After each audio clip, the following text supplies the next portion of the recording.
Come back to a wicked historian. What if the most powerful man in the world could control your life and your family's future, simply because he claimed God gave him the right? In medieval Rome, that wasn't imagination, it was reality. In modern times, it's easy to forget that for centuries, the Pope wasn't just a religious figure. He wasn't merely the head of the Catholic Church or a symbol of faith. He was a ruler, a king, a political authority whose decisions shaped entire nations, dictated wars, and influenced the lives of millions. His word could alter laws, control armies, and even decide the fate of entire families. From roughly the 9th to the 15th century, large portions of what we now call Italy were governed directly by the Church. These lands were known as the Papal States, and the man at the top held out power over law, land, armies, and morality itself. This convergence of spiritual and temporal authority created an environment where the line between piety and politics blurred almost completely. This is where our story begins, because when spiritual authority merges with unchecked political power, accountability often disappears. History shows us, repeatedly, that absolute power rarely exists without consequence, especially for those without it. Historical records from medieval Europe describe periods when the papacy became deeply entangled with wealth, family dynasties, and political survival. Popes were often elected not just for their devotion or theological understanding, but for the alliances they represented. Powerful families competed for influence over the Vatican, leveraging every connection, every marriage, and every alliance. In many cases, loyalty mattered far more than virtue. Women, especially noble women and servants connected to these families, existed within this system with very little protection.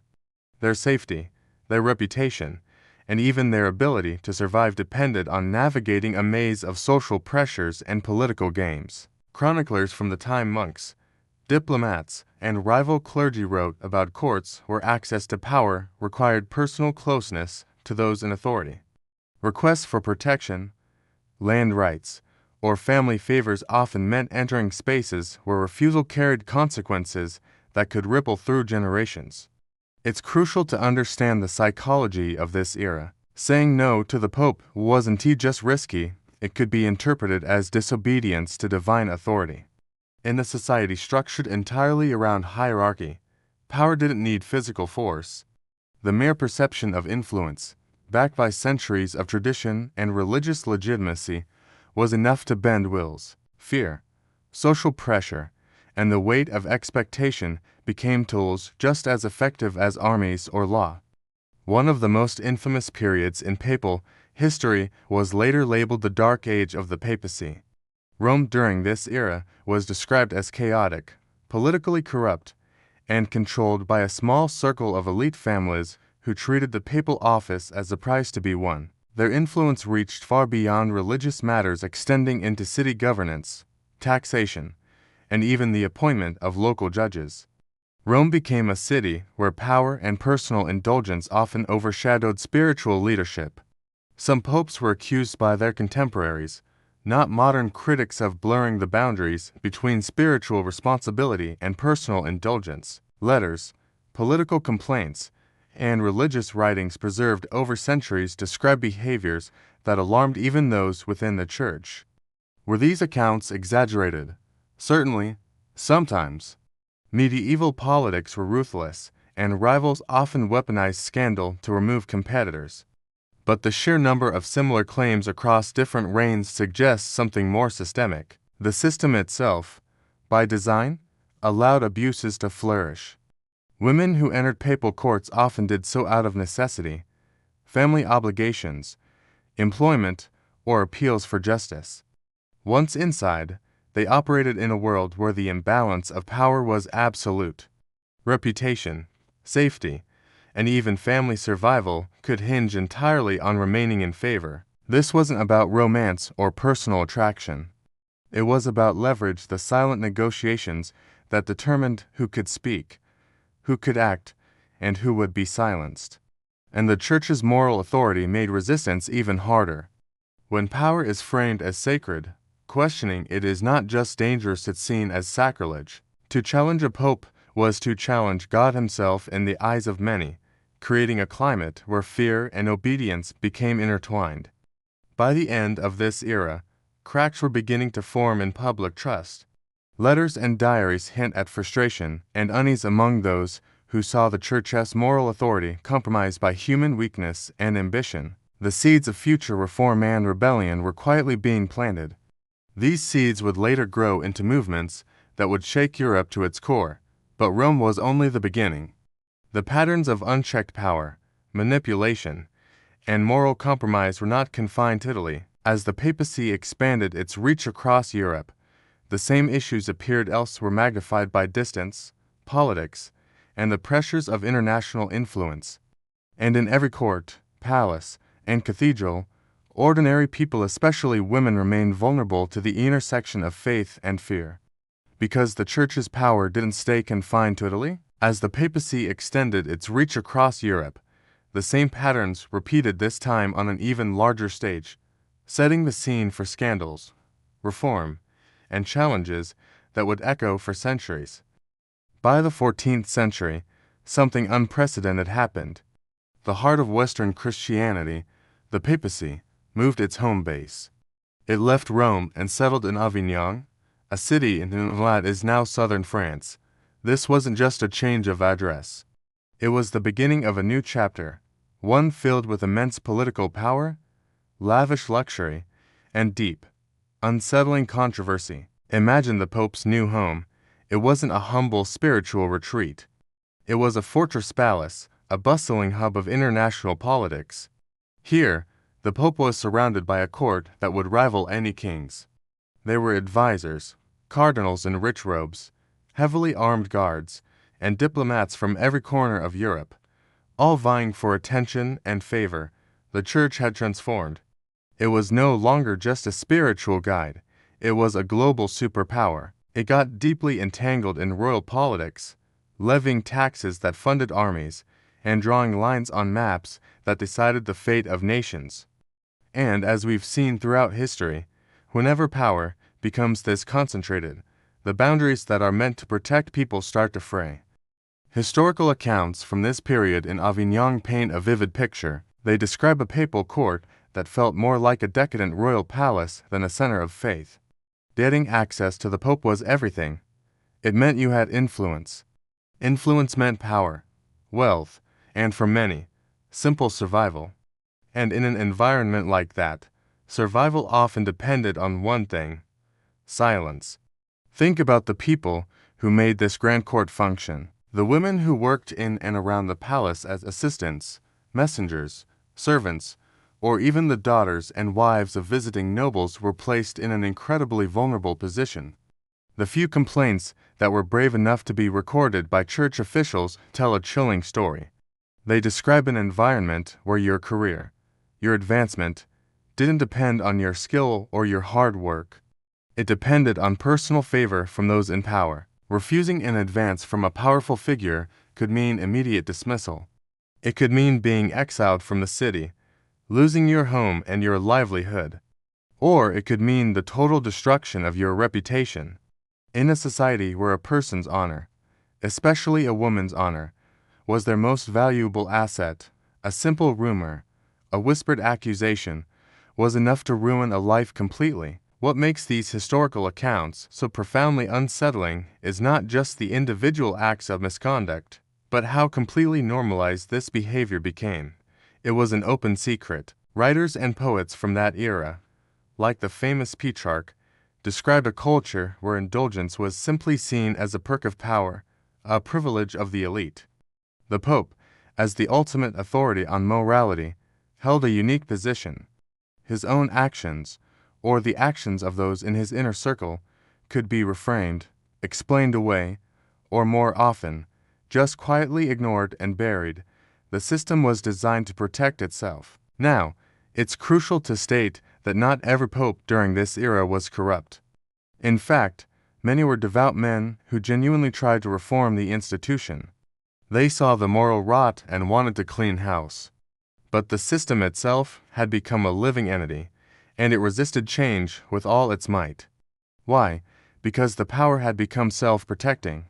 It had built walls around itself, not just of stone, but of doctrine and fear. Anyone who dared to speak out, to criticize the excess and hypocrisy, was immediately on dangerous ground. Critics were often branded as heretics, their spiritual loyalty questioned. They were accused of being driven by personal ambition, or of being agents for a rival king. Their motives were attacked to discredit their message, and when women brought complaints, they were almost never believed, especially if their accusations threatened the delicate web of political alliances that the papacy was managing. Their word against a cardinal's, a bishop's, it was no contest. The stability of the institution was always deemed more important than justice for an individual. Over decades, a massive gap opened up between the church's public image and its private reality. From the pulpits, priests preached sermons about restraint, humility, and piety. But behind the closed doors of the papal palace in Avignon, a culture of excess and exploitation was quietly tolerated as long as it stayed out of the public eye. This glaring contradiction didn't go unnoticed by the common people. Across Europe, a slow-burning resentment began to grow. It wasn't just directed at a few bad popes or corrupt cardinals. It was a growing distrust of the entire structure, a system that allowed moral authority to operate without any real accountability or transparency.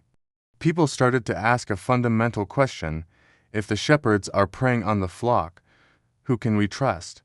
It became clear that this wasn't simply about isolated incidents of misconduct. It was about control over people's bodies, control over their silence, and most importantly, control over the narrative, over the story itself. And when any institution, no matter how powerful, gains total control over the story, the truth becomes the first casualty. It struggles to breathe, to survive. By the late Middle Ages, the whispers of discontent had grown into a roar of open criticism. It was no longer just quiet murmurs in taverns. Small, printed pamphlets began to circulate, passed from hand to hand, fiercely criticizing the wealth and moral failings of the clergy. Preachers, choosing their words carefully to avoid charges of heresy, began to speak more pointedly about the need for reform. The carefully constructed image of the Church as the infallible moral guardian of Christendom was cracking under the strain of its own hypocrisy. They didn't need a single smoking gun. What they saw were the patterns. And the patterns were everywhere in the lavish spending, the political scheming, and the stories that trickled out from Avignon and other centers of power. The evidence was in the system itself. But the real consequences of this unchecked authority, this deep-seated corruption, wouldn't explode immediately. The reckoning was still to come.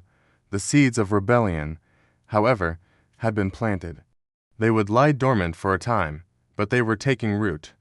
And when they finally sprouted, they would lead to a religious revolution, a widespread social upheaval, and a collapse of trust that would reshape the Western world forever. The legacy of these centuries wasn't just scandal, it was a total transformation. By the early 1500s, frustration with the Church's leadership had hit a boiling point. The constant accusations of corruption, the selling of indulgences, and the blatant abuse of power all fueled movements that would split Christianity forever. The Protestant Reformation wasn't just about theology. At its heart, it was driven by a catastrophic loss of trust. People simply no longer believed that holding moral authority automatically meant you had moral behavior. And why would they? History had given them every reason to be skeptical. Reformers like Martin Luther didn't just point to the financial corruption, like popes using church funds to wage wars or build extravagant palaces. They pointed to the entire culture of secrecy and privilege that had protected misconduct for generations. It was a system designed to shield the powerful, not the vulnerable. The Church did try to respond. It launched its own internal reforms, known as the Counter-Reformation, aiming to clean up its act. But by then, the damage was already done, the trust was gone, and the divisions were set. Now, what is crucial to understand is that these abuses were inevitable, and just because it was a religious institution. They were the result of unchecked power. This is a pattern we see throughout history. When leaders believe they are beyond consequence, especially when their authority is framed as sacred and unquestionable, the system stops protecting the people it is supposed to serve and starts protecting itself.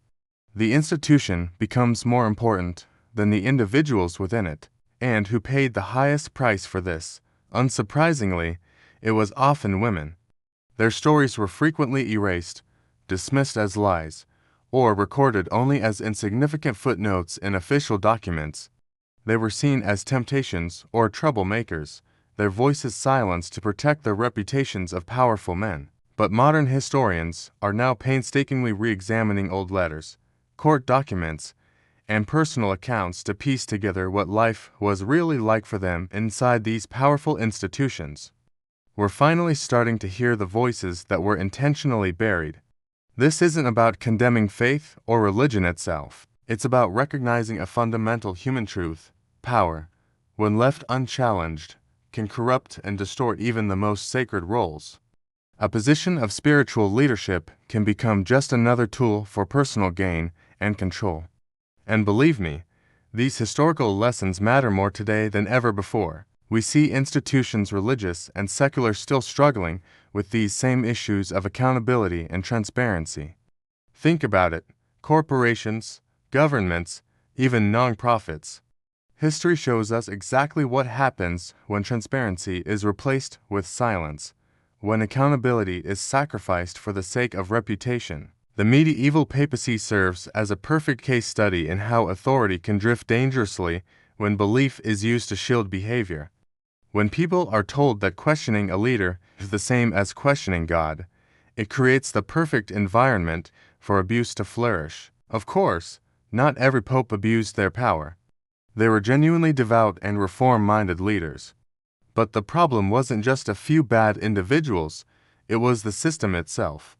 The structures of power allowed abuse to happen, and too often, they protected the abusers instead of the victims. And the cost of that failure was paid quietly, generation after generation, by those who had the least ability to fight back. History doesn't just tell us what happened.